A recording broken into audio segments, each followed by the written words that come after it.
आज हम लोग पढ़ेंगे इक्विलिब्रियम कांस्टेंट। अब इक्विलिब्रियम कांस्टेंट के लिए मैं एक बार यहाँ पर रफ सा इक्वेशन ले लिया है जो कि कल मैंने लिया था।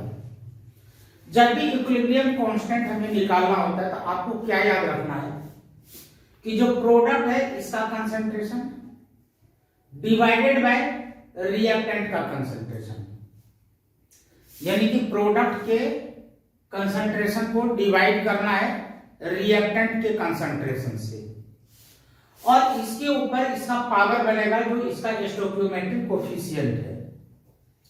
अब यहां पर आपको नोट में क्या लिखना है, यानी कि याद क्या रखना है कि यदि किसी भी इक्वेशन का इक्विलिब्रियम कांस्टेंट यदि आप लिखना चाहते हैं तो उसके लिए आपको किन किन बातों का ध्यान रखना पड़ेगा। नंबर एक में आपके पास यह जो इक्वेशन है ये बैलेंस्ड होनी चाहिए, इसलिए मैंने यहां पर लिखा है बैलेंस रिएक्शन रिक्वायर्ड। जब तक यह इक्वेशन आपका बैलेंस्ड नहीं होगा तो फिर आपका इक्विलिब्रियम कांस्टेंट सही नहीं निकलेगा। तो पहला कंडीशन समझ में आ गया।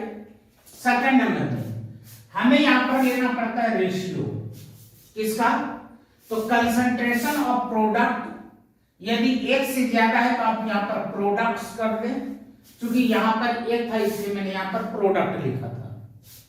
उसी तरीके से यदि एक से ज्यादा रिएक्टेंट्स हैं तो आप यहां पर रिएक्टेंट्स कर दें। ये क्लियर हो गया। अब यहां पर जो के ई क्यू लिखा हुआ है तो के हमारा यहां पर कांस्टेंट है, ई क्यू का मतलब हो गया इक्विलिब्रियम, यानी कि इक्विलिब्रियम कांस्टेंट है। लेकिन इक्विलिब्रियम कांस्टेंट को आप किस टर्म में लिखना चाहते हैं, इसके जनरली दो टर्म्स होते हैं, और +1 में जो स्कूल के एग्जाम होते हैं या हरियाणा बोर्ड के पेपर आते हैं उसमें एक बहुत ही इंपॉर्टेंट क्वेश्चन बनता है रिलेशन बिटवीन केपी एंड केसी। यानी कि यहां पर जो आप ये चीज देख रहे हैं इक्विलिब्रियम कांस्टेंट, इसके दो टर्म होते हैं, एक को कहा जाता है केसी और दूसरे को कहा जाता है केपी। तो आप यहां पर एक चीज देखें, equilibrium constant in the term of concentration, और कंसंट्रेशन का मतलब मोलरिटी लेना है, क्योंकि कंसंट्रेशन जो होते हैं नॉर्मेलिटी भी कंसंट्रेशन है, मोलरिटी भी कंसंट्रेशन है, तो कंसंट्रेशन के कई टर्म्स हैं। तो अपने को यहां पर कौन सा टर्म यूज करना है, कंसंट्रेशन का मोलरिटी। तो जहां पर आपने के ई क्यू लिखा है वहां पर आप क्या लिखेंगे, केसी। तो केसी का मतलब equilibrium constant in the term of concentration. Concept वही रहेगा कि प्रोडक्ट के कंसंट्रेशन को आप ऊपर लिखेंगे, रिएक्टेंट के कंसंट्रेशन को नीचे लिखेंगे, और जो उसका स्टोइकियोमेट्रिक कोफिशिएंट है वह इसका पावर बनेगा। इसी बात को आप और भी एक तरीके से लिख सकते हैं। यहां पर सी आपने लिखा, सी का मतलब कंसंट्रेशन, नीचे में आप केमिकल का नाम लिखेंगे जैसे यहां पर बी लिखा हुआ है, और इसके ऊपर में इसके इस स्टोइकियोमेट्रिक कोफिशिएंट को लिखेंगे जैसे मैंने यहां पर N2 लिख दिया। उसी तरीके से ये जो आपको बॉक्स दिखाई पड़ रहा है इसका मतलब यह कंसंट्रेशन है, इसके नीचे में आप केमिकल के नाम यानी कि रिएक्टेंट के नाम लिखेंगे, और इसके ऊपर में इसका आप stoichiometric coefficient as a power बन जाएगा। यहां तक समझ में आ गया, कोई डाउट? दूसरा यहां पर है equilibrium constant in the term of partial pressure. यदि आप इक्विलिब्रियम कांस्टेंट को पार्शियल प्रेशर के टर्म में लिखना चाहते हैं तो जहां पर आपने सी लिखा था वहां पर क्या लिखेंगे, पी। पी का मतलब यहां पर क्या हो गया, पार्शियल प्रेशर। और बाकी वैसे ही लिखना है जैसे यहां पर आपने केमिकल का नाम यानी कि प्रोडक्ट का नाम बी लिखा था तो यहां पर हमने बी लिखा है। इसका पावर यहां पर इसका स्टोइकियोमेट्रिक कोफिशिएंट बना था, उसी तरीके से यहां भी इसका पावर इसका स्टोइकियोमेट्रिक कोफिशिएंट बनेंगे। अब यहां पर प्रश्न ये उठता है कि यह जो इक्विलिब्रियम कांस्टेंट है चाहे वह केपी हो या केसी हो, किन किन बातों पर डिपेंड करता है। What is the affecting factors of equilibrium constant. Question ये बनेगा, right the affecting factors of equilibrium constant. Equilibrium constant को अफेक्ट करने वाले कौन कौन से फैक्टर्स हैं। तो यहां पर मेन दो फैक्टर है, नंबर एक में टेम्परेचर और नंबर टू में स्टोकियोमेट्रिक कोफिशिएंट। ये दो चीज समझ में आ गया। बाकी कुछ भी बदल दो कोई फर्क पड़ने वाला नहीं है। कंसंट्रेशन चेंज हो गया, कोई दिक्कत नहीं है। रिएक्टेंट ऐड कर दिए, रिएक्टेंट निकाल लिए, प्रोडक्ट उसमें ऐड कर दिए, प्रोडक्ट निकाल दिए, कोई फर्क नहीं पड़ने वाला है। किसके ऊपर? इक्विलिब्रियम कांस्टेंट के ऊपर। इक्विलिब्रियम कांस्टेंट केवल दो बातों पर डिपेंड करेगा कि जो रिएक्शन चल रहा है वह कितने डिग्री केल्विन, कितने डिग्री सेल्सियस पर चल रहा है, 25 पर, 30 पर, कितने पर। यदि आपने टेम्परेचर चेंज कर दिया तो फिर वहां पर इक्विलिब्रियम कांस्टेंट का वैल्यू चेंज हो जाएगा। यदि आपने स्टोकियोमेट्रिक चेंज कर दिया तो फिर वहां पर इक्विलिब्रियम चेंज हो जाएगा। यहां तक समझ में आ गया। अब चलिए हम लोग इसके कुछ एक दो एग्जांपल देख लेते हैं कि किस तरीके से चेंज होता है। और यदि आप नीट का एग्जाम देने वाले हैं या आप आईआईटी के एग्जाम देने वाले हैं तो याद रखना इसके ऊपर बहुत सारे क्वेश्चंस पूछे जाएंगे, ठीक है।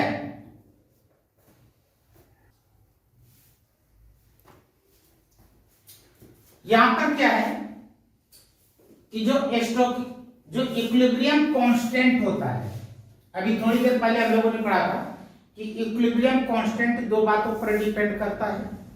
पहला क्या था? टेम्परेचर। दूसरा क्या था? Stoichiometric coefficient of reactants and products. तो मैं यहां पर आपको स्टोकियोमेट्रिक कोफिशिएंट के ऊपर किस तरीके से डिपेंड करता है, इसके कितने रूल्स हैं, वो चीज मैं आपको बता रहा हूं। जब आप बुक में जाकर इसको पढ़ेंगे तो उसमें आपको बहुत सारे रूल्स मिलेंगे, लेकिन यदि आपने इस 3 रूल को अच्छे तरीके से समझ लिया तो फिर बाकी पढ़ने की आपको कोई जरूरत ही नहीं है। यहां पर देखिए, मैं समझाने के लिए साथ में यहां पर एक रिएक्शन लिख रहा हूं। मान लीजिए हमारे पास यहां पर N2 प्लस 3H2 रिवर्सेबल है 2NH3 और इसका इक्विलिब्रियम कांस्टेंट मान लीजिए कि K1 है। इसका इक्विलिब्रियम कांस्टेंट क्या है? K1 है। अब यदि आपको वहां पर दे दिया जाए 1/2 N2 प्लस 3/2 H2 और यहां पर NH3 और यहां पर K2 का वैल्यू पूछ रहा है कि यह कितना होगा, ठीक है। तो अब यहां पर आपको क्या देखना है कि जो हमारा ओरिजिनल इक्वेशन था, जो हमारा ओरिजिनल इक्वेशन था और जो आपको अभी दिया गया, तो आप यहां पर ये देखिए कि इस इक्वेशन को किस नंबर से मल्टीप्लाई किया, जो कि ये बन गया 1/2 से मल्टीप्लाई किया गया। तो यदि 1/2 से यहां पर मल्टीप्लाई किया गया है तो इसका मतलब हो गया कि K2 यहां पर हमारा क्या है? K न्यू है, इक्वल टू K ओल्ड यहां पर क्या है? K1 है। और यहां पर जो मैंने लिखा है एनी नंबर, वह एनी नंबर क्या है? 1/2 है, क्योंकि पूरे इक्वेशन को 1/2 से मल्टीप्लाई किया गया है। तो आप यहां पर क्या लिखेंगे? 1/2 निकल गया। मान लेते हैं कि यदि K1 का वैल्यू 25 है तो बताओ भाई K2 का वैल्यू क्या निकलेगा? 5 निकलेगा, क्योंकि K1 की जगह पर आपने लिखा 25, इसके ऊपर पावर आ गया 1/2। जो मैथमेटिक्स के स्टूडेंट हैं उनको पता है कि यदि पावर 1/2 है तो इसका मतलब होता है √2 रूट अंडर, और 25 का यदि स्क्वायर रूट निकालते हैं तो क्या मिलेगा? 5 मिलेगा। अब इसका जो यूनिट दिया गया वो आप यूनिट लिख लेंगे।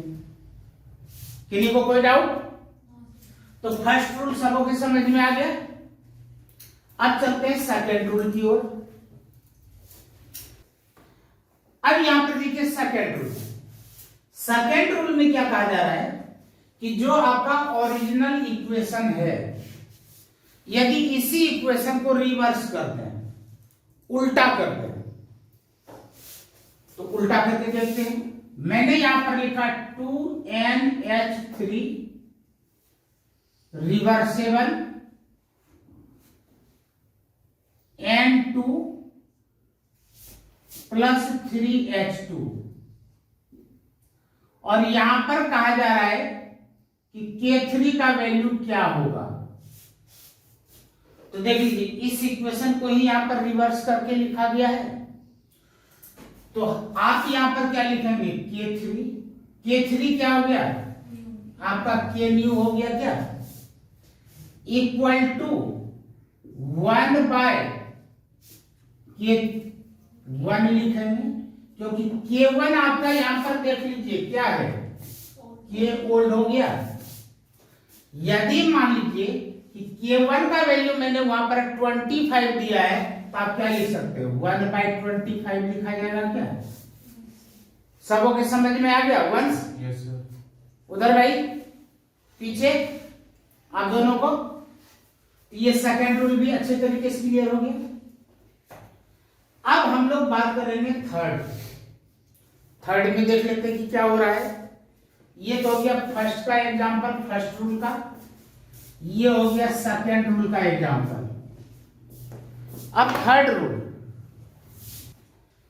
रूल में मैंने आप लोगों को लिखाया था कि if any reaction is completed into either 2 और मोर देन 2, यानी कि नंबर ऑफ स्टेप्स, आइदर 2 और मोर देन 2, यानी कि एक से ज्यादा स्टेप में यदि कंप्लीट होता है, तो वहां पर आप किस तरीके से लिखेंगे?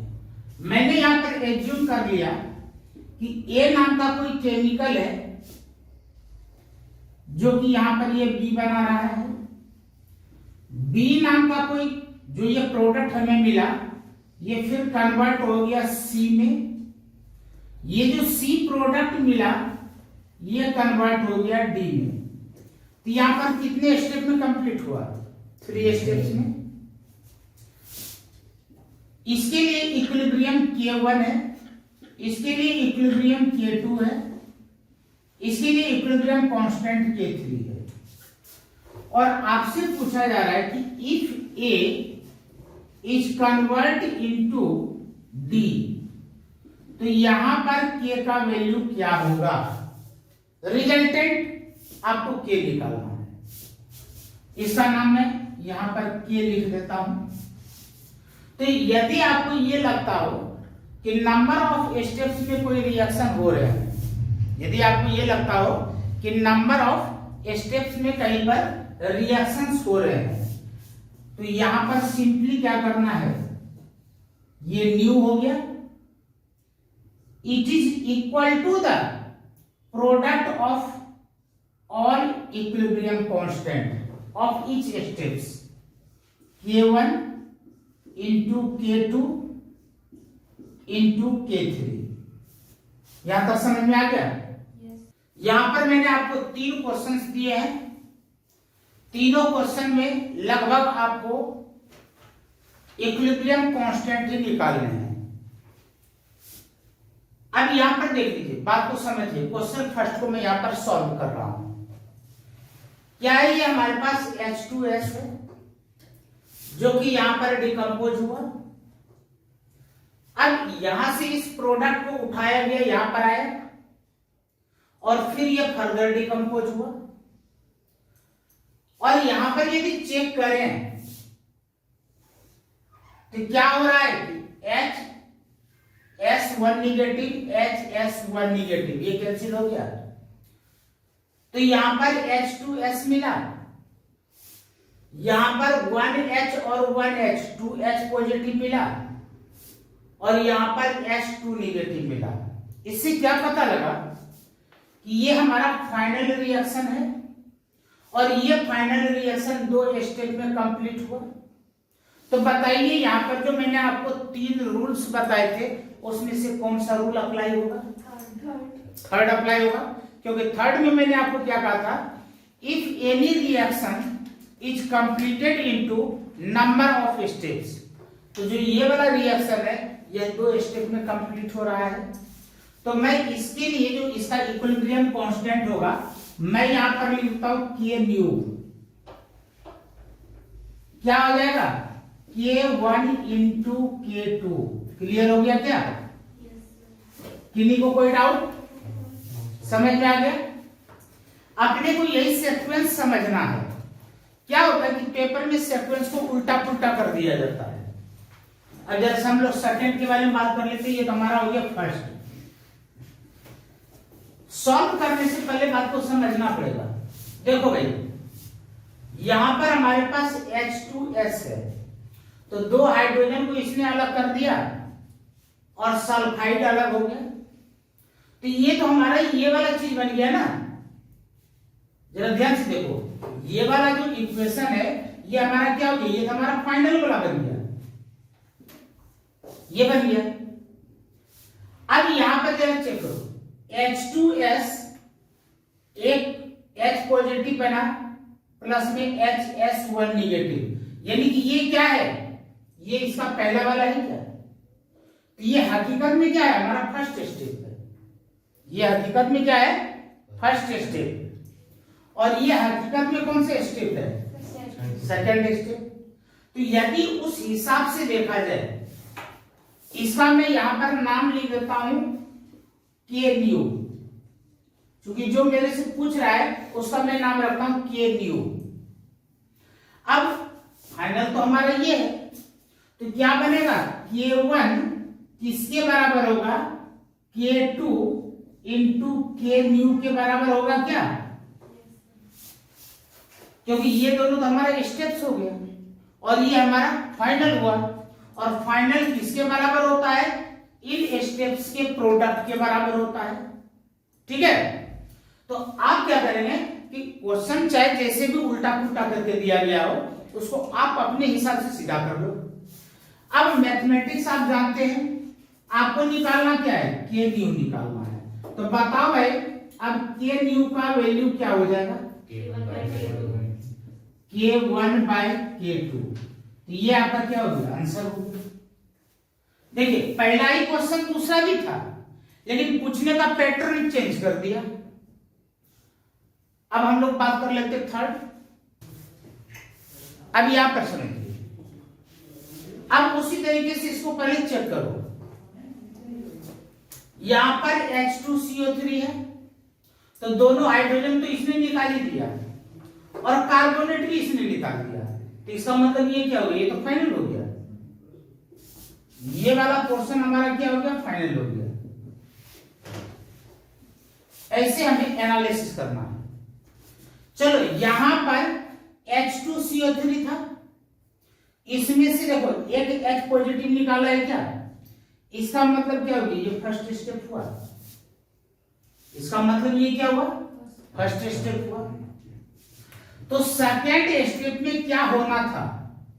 ये वाला जो पोर्शन हमें दिखाई पड़ रहा है HCO3 माइनस, ये डिकम्पोज होता और डिकम्पोज होकर के H प्लस बनाता और CO3 2 माइनस बनाता। ऐसा बनाना था ना, लेकिन देखो इसने क्या किया है? इसको उल्टा कर दिया है क्या? इसको इसने क्या कर दिया? उल्टा कर दिया है। तो यदि उल्टा कर दिया है तो इसका वैल्यू तब हमें क्या मिल जाना चाहिए था? 1 बाय K2 मिल जाना चाहिए था क्या?